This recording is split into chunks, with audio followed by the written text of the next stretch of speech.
Então tá gravando. Então tá, gente. Como hoje, na falta da idealizadora do Cu e a Ra, eu tô de anfitrião, então, fazendo aqui a função da logística. Hoje, então, é eu e a Renata que apresentamos, acho que todo mundo nos conhece, pelo Conceição. E o tema de hoje, a gente fez um tema diferente, um pouco assim, mais... Vai ser subdividido em vários outros temas, e vai ser um cunho, acho que relativamente rápido, tirando o grande assunto que ficou com a Renatinha, que é o do lactato, mas é o Big Labs, Little People, e é a ideia de alguns exames que a gente é muito usado, a gente estuda muito na faculdade, usa muito em adultos, mas a gente talvez tenha que pensar bem como usa eles em pediatria. E aí, a grande ideia, na verdade, é que a gente não pode pedir exames se a gente não vai fazer nada com o resultado, né? Ou se a gente não souber o que a gente vai fazer com o resultado, porque isso só vai nos gerar ansiedade. Então, mesmo que eu vou... eu quero só dar uma olhada, e se vem alterado, o que eu vou fazer? Eu vou desencadear exames, investigação adicional, eu vou ter que pensar, eu vou ignorar, mas aí se o próximo colega que chega e olha aquele exame, não vai ele ficar ansioso e querer fazer alguma coisa com isso? Ou para que eu pedi, então, se eu não ia fazer nada com esse exame, né? Uma coisa que a gente tem que pensar muito lá na época da faculdade, da epidemia, é a probabilidade pré-teste. A gente sempre tem uma chance de uma coisa acontecer antes e o nosso exame modifica essa chance. Então, um paciente que tem uma chance baixíssima de estar tendo um infarto, por exemplo, se eu faço um eletro e eu vejo uma alteração no segmento ST, na onda T, não faz muito sentido se ele está sintomático, se é uma pessoa que eu peguei para fazer exemplo, por exemplo, não vai modificar a minha conduta, eu não vou pensar nada desse exame, eu vou atribuir a outras causas, não ao infarto, essa alteração do eletro. E isso, para quem não lembra das curvas de epidemiologia, é a likelihood ratio do exame, né? Se eu tinha uma chance de 40 e o exame aumenta a minha chance, eu chego nos 95. Se o exame diminui a minha chance, um exame negativo, diminui a chance daquilo ser verdade, eu vou ter que procurar outras causas, né? A gente estava falando hoje, esses tempos no round ali, do Conceição, com as residentes, que vem um PCR de 60. O que eu faço com o PCR de 60? A gente sabe que em pediatria, um PCR acima de 80 aumenta a chance em 3 vezes de infecção bacteriana. Então, a bronquiolite. Bronquiolite na UTI tem 30% de chance de de ter uma co-infecção bacteriana.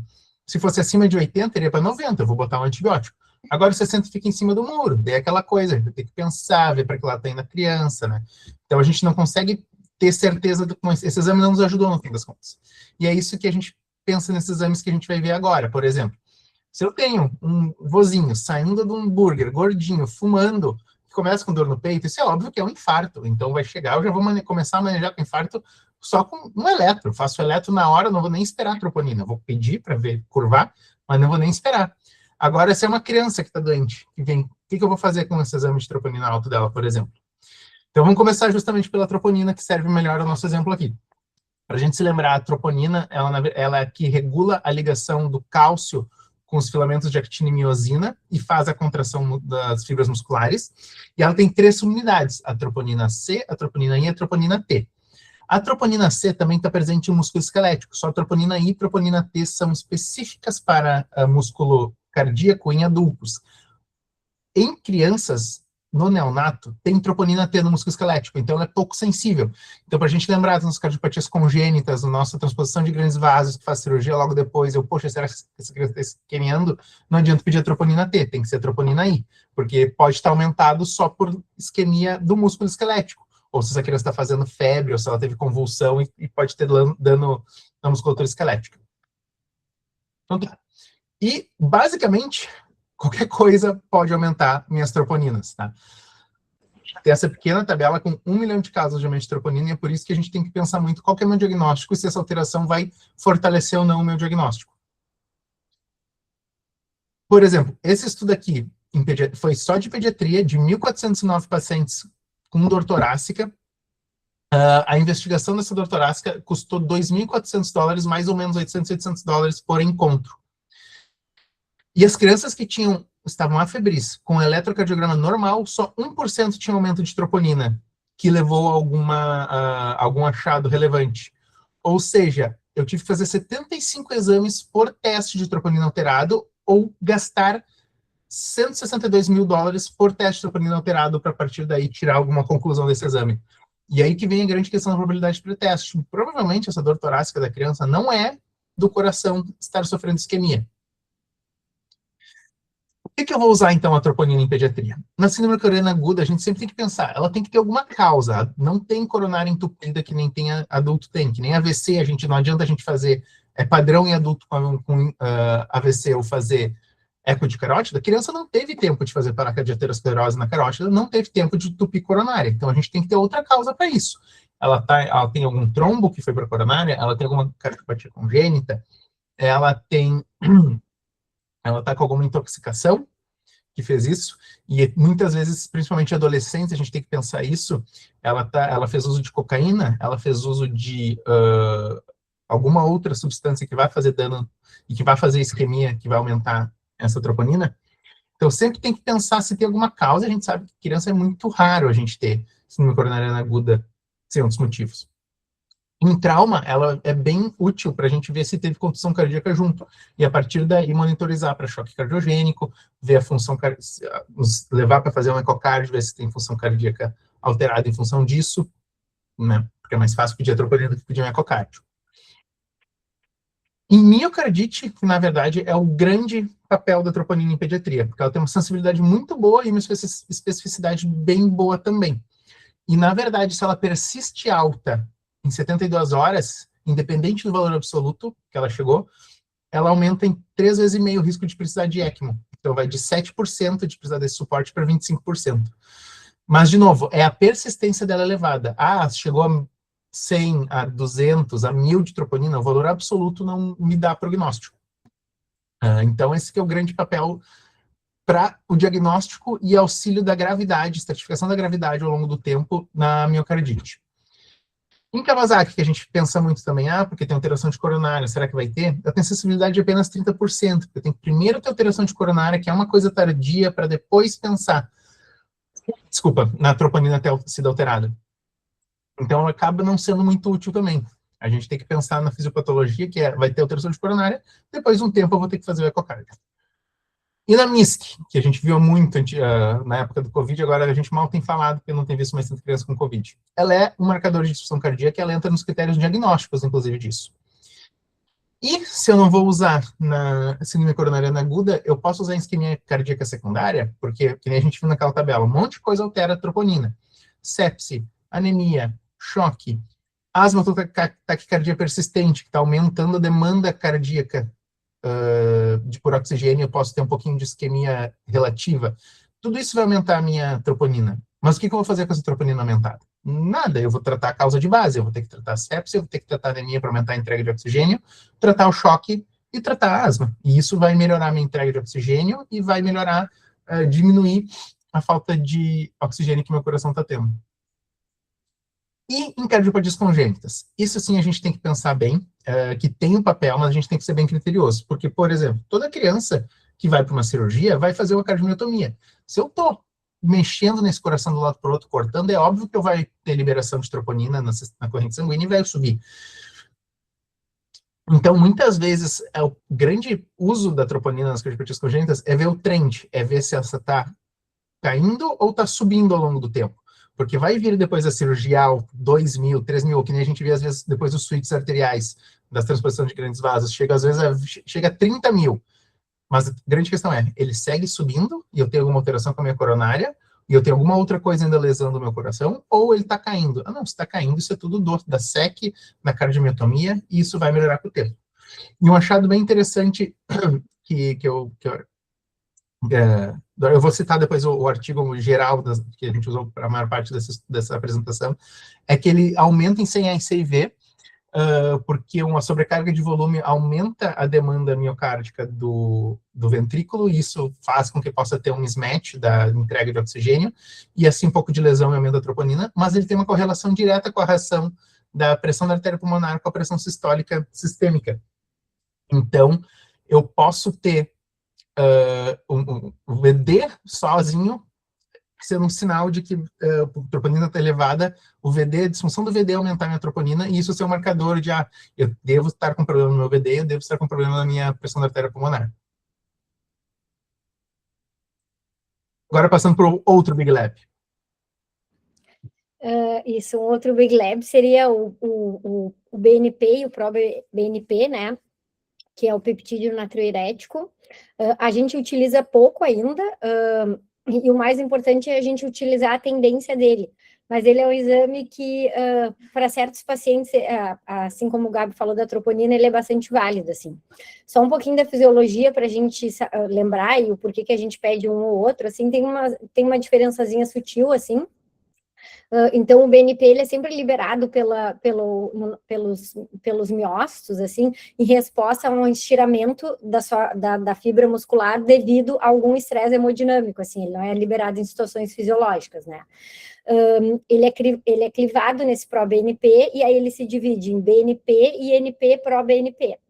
A diferença básica é que o pró-BNP seria o fragmento inativo, que ele funciona como marcador, ele tem uma meia-vida mais longa, e ele tem uma depuração renal. O BNP, ele é um fragmento que é o ativo, ele é o que vai lá promover, vai agir no sistema renina, angiotensina, aldosterona, vai promover natriurese, vai promover vasodilatação, mas ele tem uma meia-vida muito curta e a depuração dele é basicamente em receptores e enzimática, assim. Então, acaba que a gente coleta muito mais o pró-BNP em função da própria meia-vida dele. Opa, eu fiz errado. Então, aqui, essa figurinha é só para sintetizar como é que ele funciona, né? Então, em função de algum estresse hemodinâmico, os miócitos vão lá e estiram, né? Aí é sintetizado o BNP, que ele é clivado no pró-BNP. Esse pró-BNP, esse BNP, ele entra na nossa circulação e aí ele vai agir sobre o nosso sistema renina, angiotensina, aldosterona, vai promover vasodilatação, vai promover a natriurese, a diurese, né, e vai inibir a fibrose e a hipertrofia da nossa musculatura cardíaca, né. Então, basicamente, é assim que ele vai funcionar. Então, que fatores que afetam tanto o BNP quanto o pró-BNP, além da função cardíaca? Vários, tá? Por exemplo, a idade afeta bastante, então, pacientes mais velhos podem ter um aumento em função da própria idade, pacientes obesos tendem a ter níveis mais baixos, a função renal, em função da própria depuração do pró-BNP ser pelo rim, afeta, então são pacientes que estão com uma injúria renal, a gente sempre tem que pensar que esses valores podem estar falsamente mais elevados, a hipertensão pulmonar também eleva os níveis, são todas coisas, tipo, disfunção renal, hipertensão pulmonar, coisas que a gente lida no nosso dia a dia, né, e a raça, pacientes asiáticos ou brancos também tendem a ter níveis mais altos. Eu escrevi errado, ele é altos. O que acontece? Uma coisa que é importante, assim, particularidades, digamos assim, né, desse exame, ele é já sempre alto na população neonatal, tá? Então, não é um exame que vale a pena a gente pedir nessa população, porque os recém-nascidos têm fisiologicamente os valores altos, que depois, com o crescimento, vão decrescendo, né? O pró-BNP, por ter uma meia-vida de 1 a 2 horas, ele é melhor para a gente conseguir fazer o acompanhamento e também ele é melhor para tu conseguir avaliar, porque ele tende quando tu coleta sangue, bota esse sangue no tubo de ensaio, manda para o laboratório, ele não degrada facilmente, que nem o BNP, que tem uma meia-vida muito curta, né? Então, o BNP, eles dizem que é mais útil para tu avaliar uma resposta terapêutica mais imediata, assim, se tu colocou inotrópico, diurético, enfim, tomasse uma medida terapêutica para tu avaliar, mas de um modo geral a gente acaba fazendo mais o pró em função dessa questão dele não degradar tão fácil, né, e tão rápido. Depois, ainda nas particularidades, são coisas que a gente lida bastante no nosso dia a dia, ali da Santa Casa, os pacientes univentriculares, assim, e esse guide fala bastante, principalmente nos Fontans, assim, que eles têm valores de base que podem ser já marcadamente mais altos, tá? Depois, pacientes com alguma insuficiência valvar importante, assim, por exemplo, pacientes que têm uma insuficiência tanto mitro quanto aórtica, né, os pacientes com insuficiência tricúspide, como os Epsteins, podem elevar esse nível do BNP já, mesmo que a função contrátil ainda esteja preservada, então também é uma outra particularidade. O Entresto, que a gente tem começado a utilizar para pacientes com ICC, ele impede a degradação do BNP, então ele o pró-BNP é o único marcador confiável para monitorar insuficiência cardíaca nessa população. Isso era uma coisa que eu particularmente não sabia. E o importante é sempre isso que a gente já sabe, assim, que é sempre o importante é ver a tendência da curva, se ela está em ascensão ou se ela está em decréscimo, para avaliar tanto o prognóstico quanto o monitoramento do paciente, né? Que acontece? Esse guide porque isso tudo eu tirei do guide da American Heart, e aqui ele fala como é que é nos níveis de ICC dos pacientes, ele tem moderada, leve, moderada ou severa, como é que vai se comportar tanto os peptídeos natriuréticos, como eles vão comportar. Então, na severa, chega a ser 4 vezes o valor da normalidade, por exemplo. Então, ele, nos pacientes, por isso que ele é importante, assim, tu comparar não só o valor dele em si, mas comparar o paciente com ele mesmo, né? Até porque os valores variam um pouco conforme a literatura, até coloquei umas tabelas, assim, mas há um pouco de variação, assim. Por exemplo, tu pode comparar o tipo de cardiopatia, o grau de insuficiência cardíaca do paciente, né, com o valor do peptídeo natriurético. Então, o paciente poderia ser uma classe funcional 1, aí os valores, eles variam, né, vão sendo mais baixos à medida que o paciente vai entrando numa IC mais grave ali, pelos critérios de Nova York, né, os valores do BNP, eles vão aumentando progressivamente, assim, mas volto a frisar, assim, que o mais importante é comparar o paciente com ele próprio, assim, né. E aqui seriam os valores de referência baseados, assim, na idade do paciente, e quando que a gente vai suspeitar, mais ou menos, que o paciente possa estar com uma insuficiência cardíaca, né? Então, mas isso, como eu falei, assim, são valores que a gente pode utilizar, mas que tudo não são valores, assim, extremamente absolutos, conforme a literatura, há uma variação. Mas aqui eu coloquei algo para a gente conseguir ter mais ou menos uma ideia, né? Agora...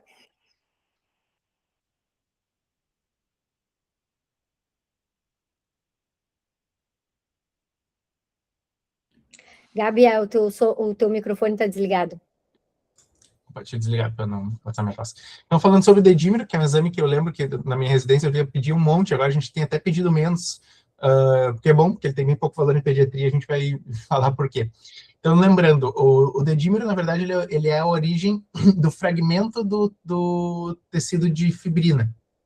Então, tem a inflamação, uma lesão endotelial, que vai levar à cascata de ativação da coagulação, formando fibrinogênio em fibrina, a fibrina vai se conectar, e depois vem o plasminogênio para quebrar ela, e os quebra da fibrina é que são os dedímeros, são os pedaços de dedímero. Tá?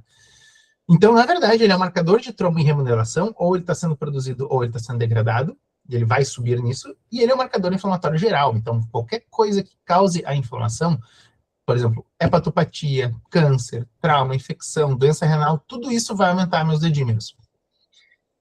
E o grande papel dele, que a gente sempre pensa, é para avaliar o tromboembolismo pulmonar. Então, voltando também para a ideia da probabilidade pré-teste, adultos podem fazer tromboembolismo pulmonar espontâneo, e adultos têm outras causas protrombóticas, eles fumam, eles já têm placa de aterosclerose, que podem predispor a fazer trombo, predispor a fazer trombose venosa profunda, que vai soltar um êmbolo, e eles não sabem que tem trombose venosa profunda.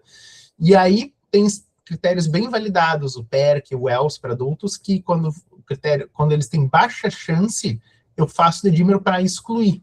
Se vier baixo, porque ele vai estar sempre aumentado no trombo. Se a chance é baixa, eu faço um exame que tem que estar alto, ele vem baixo, eu não tenho trombo.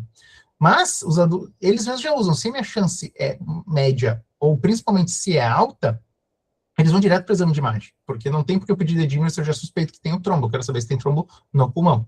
E essa é a ideia de pediatria. O trombo em crianças é sempre provocado. A gente, ou essa criança tem um catéter, ou ele tem um câncer, ou passou por uma cirurgia, ou tem uma cardiopatia congênita. Então, ela vai ter já um motivo para ter o trombo, e o dedímero não vai me ajudar a pensar. Se uma criança que tem um catéter começa com edema do braço, eu vou deixar de pedir o eco conforme o resultado do dedímero? Não. Então, eu vou direto para o eco.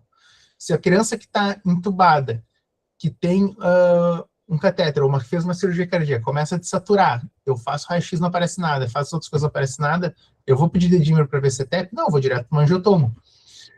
Apesar dele ter essa boa sensibilidade, que nem a gente mostrou antes ali, qualquer coisa aumenta ele. Então, a especificidade dele é muito baixa. Por isso que não adianta ele serve para me excluir o diagnóstico, não para me confirmar. Então, se a minha suspeita é alta, eu tenho que ir direto para um exame de imagem. Até porque a gente não tem critérios de Wells ou PERC validados em pediatria. Quando eles foram criados, se excluiu crianças com menos de 18 anos, e quando eles foram, depois se tentou validar em pediatria e não pontuaram, não tiveram uma boa performance, e não tem nenhum outro score de pediatria para isso. Então, para TEP, se eu acho, ou TVP, eu vou direto para um exame de imagem, pediatria, não tem por que eu rodar o dedímetro. Mas então, para trombose, se ele me ajuda na trombose, se eu tenho edema, se eu tenho motivo para essa trombose, eu vou direto para a imagem fazer o diagnóstico da trombose, então o dedímetro não me ajuda. Mas se ele é o marcador do remodelamento, talvez ele tenha um papel em avaliar o longo prazo disso. E foi o que esse estudo do New England mostrou, que se ele está elevado acima, depois de 6 meses de terapia, teria um risco até quase 5 vezes maior de desfechos piores. O que são desfechos piores? Síndrome pós-trombo e novos episódios de trombo. Então, talvez ele pudesse entrar com uma guia do tempo de tratamento. Se eu trato 3 a 6 meses de anticoagulação, a criança continua com o dedímero alto, talvez eu devesse seguir usando anticoagulante, porque ainda tem algum fator de remodelação de trombo ativo na criança, e isso predisporia a ter um novo trombo. Lembrando, por que o dedímero causa inflamação? Porque o neutrófilo, quando libera as redes extracelulares para capturar bactérias e prender, essa rede extracelular é feita de fibrinas e estonas. E isso ativa a cascata de coagulação, ativa a fibrina. E aí vai desencadear toda a cascata da coagulação e da degradação da fibrina, levando aos dedímeros, né? O neutrófilo tenta estimular a coagulação para diminuir a mobilidade da bactéria, para localizar a infecção ali, para ele também conseguir chegar e capturar essa bactéria. As bactérias são mais suscetíveis a todo o resto do sistema imune. E isso vai levar ao aumento dos dedímeros. Então, ele reflete a intensidade da ativação imunohemostática sistêmica, não necessariamente o trombo local. Então, tanto isso que ele entra agora nos critérios de Fênix de sepsis, ele entra como um critério de disfunção da coagulação, disfunção hematológica. E também ele entra nos critérios de MISC, uma evidência, como evidência de inflamação, o dedímero elevado. Então, para quem quiser entrar mais nessa relação da imunohemostasia, da relação do sistema de coagulação com o sistema imune, esse artigo aqui é bem interessante, ele é bem específico, essa é uma leitura meio difícil, não consegui ler ele inteiro, mas se alguém curte, a ideia é que o dedímero, então, ele vai prever o melhor prognóstico na sepsis, é um critério hematológico de Fênix, e ele vai se correlacionar com a gravidade do quadro de MISC e de COVID. Tem uns estudos das cortes lá de Wuhan, no começo da pandemia, que também, se tinha dedímero elevado, tem mais inflamação, se correlacionou com desfechos piores. Então, ele atua como um marcador de infecção e inflamação. Mas é para isso que a gente vai usar o dedímero. Ele não tem mais papel na pediatria e não tem por que a gente pedir. Por aqui termina o seu papel na pediatria. Tá? Então, agora vamos falar do nosso famoso lactato, né, que a gente todos os dias fala a respeito dele no nosso dia a dia, né? Então, aqui é uma figurinha só para a gente lembrar o funcionamento dele, né? Então, quando tem a nossa célula, assim, em situações de hipóxia ou de estresse, o que vai acontecer? A glicose vai entrar, a gente vai fazer a glicogenólise, né?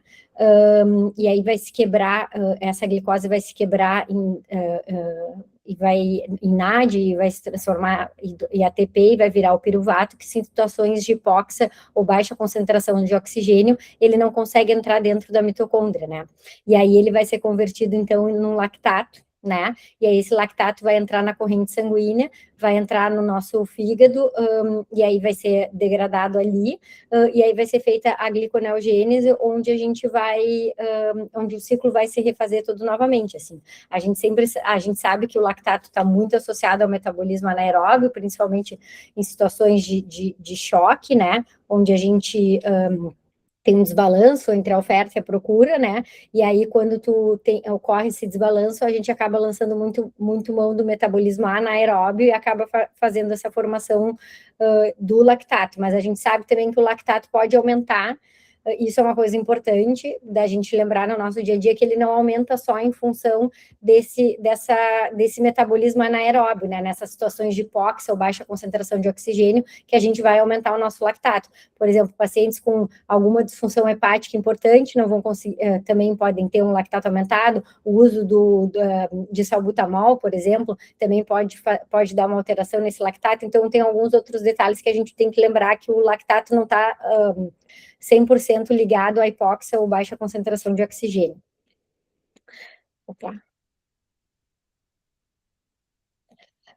Então, aqui, o lactato, ele vai estar elevado principalmente em situações de estresse, onde a gente seria basicamente aquele início do choque séptico, assim, onde tu tem aquele hipermetabolismo e aí tu tá tentando aumentar a tua extração de oxigênio até que tu chega naquele platô, né, da curva, né, que a gente não vai conseguir mais extrair o oxigênio das células, e aí vai entrar no momento da hipóxia tecidual. Então, ele é subdividido em tipo A, que seria o hipóxico, que é causado pelo que a gente mais sabe, né, pela má perfusão, pela baixa oxigenação, né, ou o tipo B, que seria o não hipóxico, que aí pode ser por outras causas. Por exemplo, como eu falei anteriormente, falha do fígado em remover isso, ou algum uso de alguma medicação que acaba elevando os níveis dele consequentemente.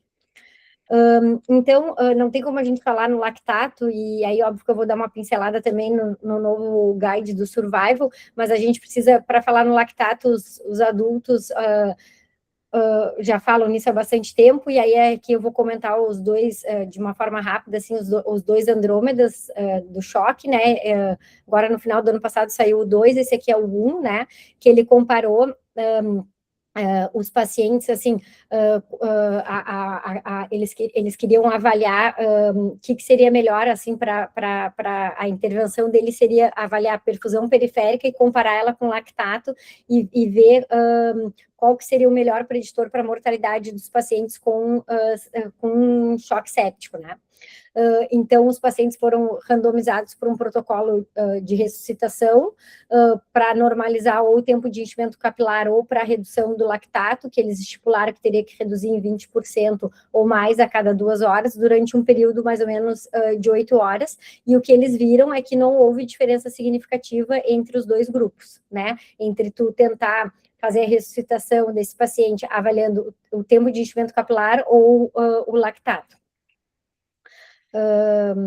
Aí, o que aconteceu? Agora, no final desse ano, em dezembro, ali saiu o Andrômeda 2, né, que é o Andrômeda 2 do choque, que na verdade ele é não é um novo RCT, né, assim, ele pegou dados ainda do primeiro, mas ele fez uma nova avaliação, então, aqui eles queriam avaliar sobre se a gente conseguiria avaliar o que seria melhor para os pacientes, assim, por exemplo, se era avaliar os pacientes com choque séptico, né, seria avaliar como é que está a ressuscitação, avaliando o tempo de enchimento capilar, avaliando o tempo de enchimento capilar ou avaliando os cuidados usuais, que é o que a gente já faz na nossa prática clínica, assim. E aí aqui eles compararam um com o outro, né? E esse daqui é mais ou menos o protocolo de ressuscitação que eles faziam assim nos pacientes. Talvez tenha ficado um pouco difícil para ler, porque eu coloquei as duas figuras juntas, assim, mas eles seguiam um algoritmo conforme o paciente se apresentava inicialmente. Então, eles avaliavam se o paciente tinha um tempo de enchimento capilar anormal, se ele tivesse um tempo de enchimento capilar anormal, eles iam e fechava critérios para choque séptico, eles seguiam um protocolo, então eles avaliavam uma pressão de pulso, se essa pressão de pulso era menor que 40, eles avaliavam a responsividade dos pacientes a fluidos, né, e aí eles davam alíquotas de 500 ml de cristalóide ou de albumina, né, para os pacientes, e aí eles viam se esse tempo de enchimento capilar ele normalizava ou não. Se esse tempo de enchimento capilar não normalizasse, aí então era feito um ecocard funcional, assim, para eles avaliar se havia alguma disfunção cardíaca. Então, eles mediam fração de ejeção, VTI, se tinha alguma disfunção de VD, assim, qualitativa até. E aí, se houvesse, eles iam tentar dar inotrópicos para esses pacientes, e aí o inotrópico de escolha é a dobutamina. Inicialmente, eles iniciavam a 2,5, e aí, conforme fosse, o paciente seguia o algoritmo aqui, se ele não fosse fluido responsivo. Por exemplo, fiz o bolo de fluidos, avaliei o ecocardio, né? Eu vi que o paciente não é fluido responsivo, aí eles avaliavam a PAM, e aí, se o paciente tivesse hipotenso, iniciavam droga vasoativa, sempre iniciando, então, pela nora, né? E aí, depois adotariam as terapias de resgate. Mas tudo isso sempre avaliando o tempo de enchimento capilar, né? E aí, aqui, o que se mostrou é que a avaliação, comparando o tempo de enchimento capilar com o cuidado usual, mostrou que o tempo de enchimento capilar ele foi superior que o cuidado usual, né? Então, que ele é um bom parâmetro, ele é fácil, todo mundo consegue fazer, é uma técnica que não exige muito e que é um parâmetro que demonstrou ser efetivo para a gente avaliar a ressuscitação do paciente num choque, né? Uma coisa que é sempre importante frisar, que eu já falei no início da apresentação, que o lactato ele é diferente de hipoperfusão, embora ele esteja, na maior parte das vezes, associado à hipoperfusão, né? Se o paciente está realmente hipoperfundido, ele vai ter um tempo de enchimento lento e uma pele fria, mas o lactato aumentado, ele não é exclusivamente, ele não ocorre exclusivamente na hipóxica, né? Então, na hipóxica, é brabo, na hipóxia. Então, a gente sempre tem que pensar de outros fatores que podem estar aumentando esse lactato, né? Esse aqui é um trabalho de adultos que saiu depois do Andrômeda, porque no Andrômeda, qual é o alvo de PM que eles seguem? Eles seguem um alvo de PM para os adultos maior ou menor ou igual a 65. E aí aqui eles avaliaram esse trabalho para ver se um alvo de PM mais baixo traria algum malefício. E isso é bem de acordo com no último CUIA que teve, a Vero falou sobre os melhores artigos do ano de 2025, e um que ela escolheu foi justamente que eles avaliavam se a gente usasse a PAM para o paciente, tipo, o mínimo ali do P5, se isso traria malefício para o paciente, se viu que não, que se usa menos droga vasoativa e tal. E aqui nessa parte também, eles queriam saber se tolerar uma PM mais baixa, isso, se a gente pode tolerar uma perfusão mais baixa, se a perfusão tecidual, ou seja, o tempo de enchimento capilar estiver adequado. Então, eles compararam estratégias de medição da perfusão, como a temperatura, o tempo de enchimento capilar, o lactato, e uma PM mais baixa com cuidado padrão, que seria a PM acima de 65, e o que eles viram que não teve, que a mortalidade foi semelhante, que não teve nenhum benefício, então, que uma PA menor foi segura, desde que a perfusão esteja adequada e que o paciente esteja cuidadosamente monitorado, e com isso tu utiliza muito menos droga vasoativa.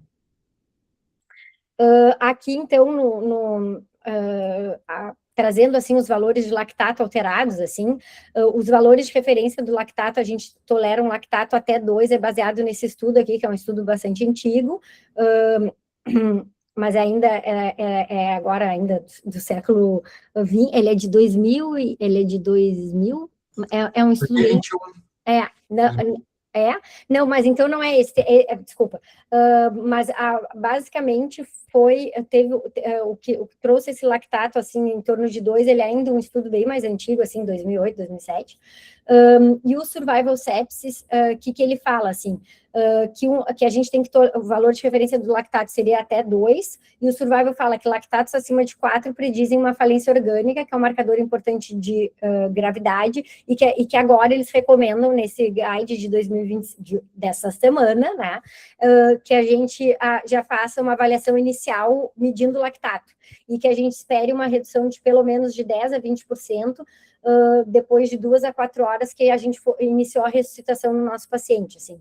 Então, isso também vem muito de encontro com o que o Andrômeda 2 fala também, né? Que a gente tem que clarear este lactato em 2 a 4 horas. Nos adultos, eles estendem um período de até 6, porque no Andrômeda os pacientes eram avaliados a cada 6 horas, né?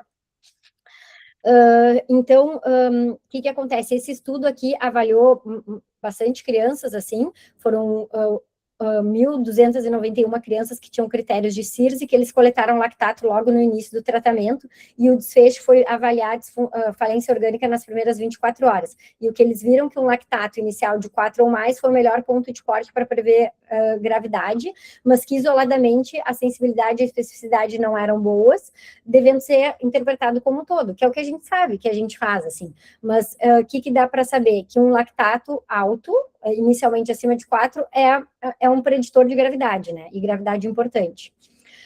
Então, aqui comparando o Survival Sepsis de 2020 com o de agora, principalmente na questão do lactato, agora o lactato é uma recomendação forte, né? E eles pedem que a gente clareie esse lactato no máximo nas primeiras 6 horas, assim, de 2 a 4 até 6 horas, que a gente consiga realmente fazer com que esse paciente fique melhor perfundido, diminua essa hipóxia, e a gente consiga ter um lactato, então, melhor, né? Ele fala também que é muito importante que a gente atenda esse paciente agressivamente, faça ressuscitação fluídica, mas se o paciente não responder à ressuscitação fluídica, que a gente já inicie precocemente as aminas vasativas, as drogas vasativas, né? Então, ele foca bastante nessa questão do lactato, muito mais que o survival anterior, assim. Isso daqui é uma mnemônica que a gente tirou num podcast, porque, na verdade, a ideia desse Cuia de hoje surgiu de um podcast que o Gabi gosta de assistir muito, assim, e aí tinha tinha uma apresentação que eles falavam exatamente sobre esses exames de adultos que a gente faz em crianças, e eles falam dessa mnemônica que eu achei extremamente interessante, assim. Então, o lactates, que a gente sempre tem que avaliar o liver, né, do fígado, doenças hepáticas que vão afetar aquele ciclo de core que eu mostrei naquela figura para vocês, então tu não vai ter aquela depuração hepática, então isso pode aumentar os níveis, né? O salbutamol, né, então que eles aumentam a produção de lactato. O paciente que tem alguma disfunção ventilatória pode ter um aumento do metabolismo anaeróbio, então por uma baixa concentração de oxigênio, as toxinas, o uso de álcool, a deficiência de tiamina, o uso da adrenalina, né? E convulsões ou choque, que tudo isso pode aumentar. Então, essa mnemônica eu achei bem bacana para a gente lembrar. E as mensagens que a gente quer deixar para casa na apresentação de hoje é que a gente precisa ter uma boa referência de valores normais por idade, isso varia conforme o laboratório, conforme a referência, mas é sempre bom a gente se basear não só na referência do nosso laboratório, e sim em handbooks, essas coisas assim, que tem uma referência, assim, com um melhor embasamento em evidências, assim, que a troponina, ela é ótima para suspeitar de miocardite ou de choque cardiogênico, que o BNP ou o pró-BNP funciona semelhante aos adultos, exceto nos neonatos, que, na verdade, eles têm um valor já ao nascimento bastante alto, então que a gente não deve levar em consideração e não deve coletar nessa população. Que o dedímero, na maioria das vezes, uma perda de tempo na população pediátrica, e que o lactato é útil para estratificar risco em traumas graves, sepsis ou choque séptico, né? E era isso que a gente tinha para conversar com vocês hoje. Esse aqui é o podcast que deu a ideia, e esse foi um outro artigo que a gente achou, que na verdade saiu depois desse podcast, que também tem um resumo bom sobre todos os testes que a gente falou aqui, quem tiver interesse. Quero abrir, gente, para comentários, quem tiver. Muito obrigada. A Kelly não quer falar nada, Kelly, tu que é cardiologista. Oi, boa noite, pessoal, tudo bem? Tudo. Eu adorei a apresentação de vocês. Eu vou te dizer assim, é bem o que vocês disseram, assim, não é só o exame em si, né? Mas é o todo que a gente avalia, e o exame nos ajuda na questão de nos dar um norte quando a gente ainda não consegue fechar o diagnóstico, né? Nos ajudar a seguir ou não naquela investigação. Mas a apresentação estava excelente, adorei. no ambulatório, Kelly, vocês fazem bastante, assim, tipo, principalmente o BNP, o pró-BNP, assim, vocês, porque eu me lembro da gente coletar, assim, numa paciente ali na UTI, e ele era horroroso, e aí ele conseguiu ficar pior ainda. E aí, claro, pacientes com miocardite a gente já faz, assim, né, de um modo geral, mas a tendência, né, que é no ambulatório é que se vê, né, na UTI a gente tem mais uma realidade mais fechada, assim, é mais uma foto, né? A tendência vocês acabam fazendo bastante isso no dia a dia, assim, de ambulatório ou não? Tu sabes que eu não atendo muito ambulatório de cardiopede, tá? Mas quando eu vejo, por exemplo, o pessoal que trata insuficiência cardíaca lá no Instituto, o pessoal tem um ambulatório que acompanha principalmente essas crianças, especialmente aquelas que estão em lista de transplante. É mais para casos assim mais graves, para nos dar, vamos dizer assim, para o pessoal se guiar se o tratamento está ou não está sendo Efetivo, né? efetivo. Isso aí. Ele tem Agora, não é usado para todo mundo. É para aqueles casos realmente assim, paciente muito grave, aí tu coleta, daí tu começa a modificar o tratamento ali, a melhorar as medicações, e aí tu faz uso. Mas hoje, por exemplo, uma coisa, eu também não sabia dessa situação do Entresto, tá? Que tu falou que ele impede a degradação do BNPI. Eu vou te dizer, tem muito paciente em lista de transplante usando Entresto. Então, eu te confesso assim, da última vez que eu me lembro de ter participado de uma dessas discussões ali do pessoal da lista ali de transplante, porque agora o Instituto começou então a transplantar de novo e a gente está tendo esses casos. Eu me lembro do pessoal ter dito que não tem feito de rotina, mas eu também não perguntei na ocasião por quê, né? E talvez tenha um pouco a ver com isso também, ó, as medicações, o tipo de tratamento que o pessoal está usando, né? Sim, a interação porque eles falam muito isso, assim, de tu comparar o paciente com ele próprio e ver a questão da curva, né? Se ela é ascendente ou descendente. Mas não é um exame feito de rotina em todo mundo, não, tá? Uhum. É só em situações assim, o paciente estava razoável e ficou muito mais grave, está pior, descompensou. Aí, se ele tem exame prévio, se coleta. Se, em geral, tu não começa uma curva num paciente que está muito grave, o pessoal não faz assim. Mais para diferenciar se é do coração ou não Se é do coração ou uma dispneia. Por exemplo, se tu tem, eu vejo muito mais a gente pensar quando a gente tem um paciente assim, chegou com um quadro, tipo assim, começou com um quadro viral há um tempinho e aí evoluiu e a coisa não melhora e aí tu pode estar pensando numa miocardite e aí a gente pede. Mas ainda assim é aquela coisa, tá um pouco alterado. Tu vai fazer os exames, né? Tu vai fazer o ecocardio, tu vai fazer as outras avaliações e acaba que esse exame sozinho ele não nos diz muita coisa nessa população, né? Acaba tendo que fazer as outras avaliações para poder concluir o diagnóstico ou não, né? Então faz muitas vezes porque tu quer até uma triagem. Exatamente. E até porque assim, se for depois tu vai poder dosar de novo para saber se o paciente está respondendo ou não à terapêutica, né? Sim. Sim, aí. principalmente se tu usa algum vasodilatador, inotrópico, né? Isso aí. Sim, obrigada. Oi, amiga. Olá! Que chique! Oi, estou aqui escondidinha. Não, queria só dizer que... Pode dizer sim, que tem que falar inglês agora com a gente. Deus o livre, tô louca para falar um português, coisa boa. Não, eu queria falar que achei que vocês foram bem felizes na escolha do assunto. Eu entrei um pouco atrasada.